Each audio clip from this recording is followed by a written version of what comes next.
दहलाने लगा। एक जोरदार धाड़ के साथ उसने शहजादी को उठाया और उसे गार की छत में बने मरजान के ढेरों में जा फेंका, जहां समंदरी परिंदे शोर मचा रहे थे।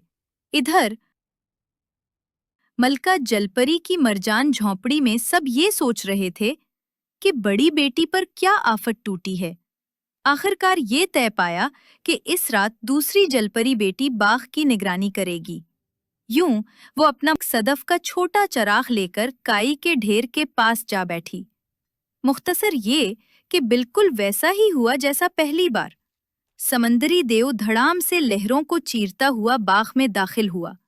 सुनहरी काई काटने लगा।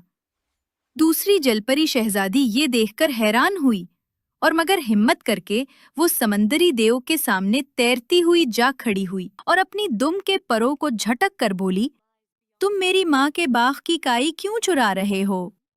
देव घर्राया और फिर बिजली की सी तेजी से जलपरी शहजादी को भी अपनी घूंघे के खौल वाली टोकरी में फेंककर अंधेरों में अपने गार की तरफ निकल गया।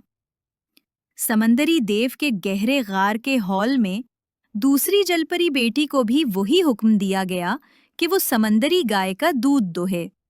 उसने ऐसा ही किया, मगर जब झांकी के काम पर लगने से पहले उसने एक बार फिर अपनी भूख मिटाने को सदफ की हांडी में समंदरी घास का दलिया बनाया और खाने बैठी, तो अचानक वही नन्हे सुनहरी बालों वाले समंदरी बोने नमूदार हो गए।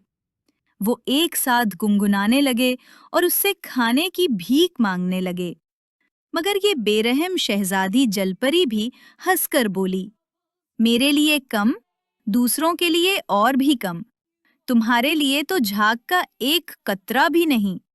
नन्हे सुनहरी बालों वाले समंदरी बोने एकदम झुमाके से गायब हो गए। नतीजा ये हुआ, किसी समंदरी जादू के बायस वो ओन का काम कर ही न सकी। जब देव गार में वापस आया और ये देखा तो वो गजबनाक हो गया। उसने दूसरी जलपरी को भी जबरदस्ती उठाया और पहली बहन के पास जा फेंका, जहां वो दोनों मरजान की छत में बसी चट्टानों के बीच कैद हो गईं और शोर मचाते नमकीन परिंदों के बीच न नीचे उतर सके न कुछ कह सकें। यूं अब मलका के पास सिर्फ एक बेटी बाकी रह गई, सबसे छोटी, जो सबसे नेक दिल और सबसे बहादुर थी। छोटी जलपरी ने माँ से कहा, अम्मी, आज रात मैं बाघ की निगरानी करूंगी ताकि जान सकूं मेरी बहनों के साथ क्या हुआ। पहले तो मलका ने इनकार किया, मगर आखिरकार बेटी की जिद के आगे झुक गई। रात ढल गई।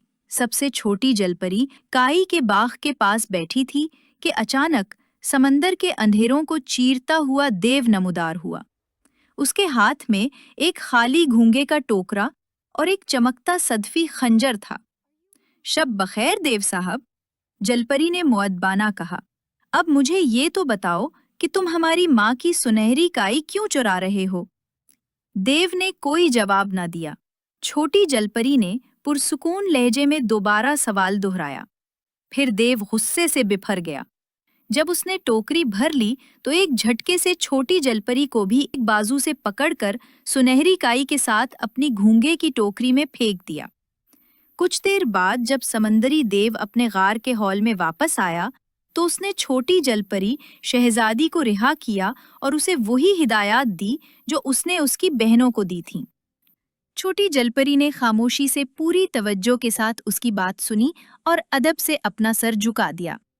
देव घर्रा कर बाहर निकल गया और यूं सबसे छोटी बेटी ने काम शुरू किया। उसने समंदरी गाय का दूध दुहा और उसे मरजान की चरागाहों वाले सुर्ख टीलों तक ले गई। फिर वापस आकर भूख से निढाल थी, इसलिए उसने एक सदफ की हांडी में मोती दानों का दलिया पकाया ताकि अपने पेट को गरमा सके। अभी उसने दलिया मोतियों के कटोरे में डाला ही था कि अचानक वही नन्हे सुनहरी बालों वाले समंदरी बौने झुंड के झुंड लहरों में से निकल आए। हर एक उससे दलिया मांगने लगा। छोटी जलपरी ने मुस्कुराकर कहा, मैं तुम्हें जरूर दूंगी, लेकिन शर्त यह है कि हर कोई अपना बर्तन साथ लाए। ये सुनकर नन्हे बोने खुशी से चहचहाते हुए इधर उधर गए और जल्द ही वापस आ गए। किसी के हाथ में टूटा सदफ था, किसी के हाथ में चिकनी पत्थरी,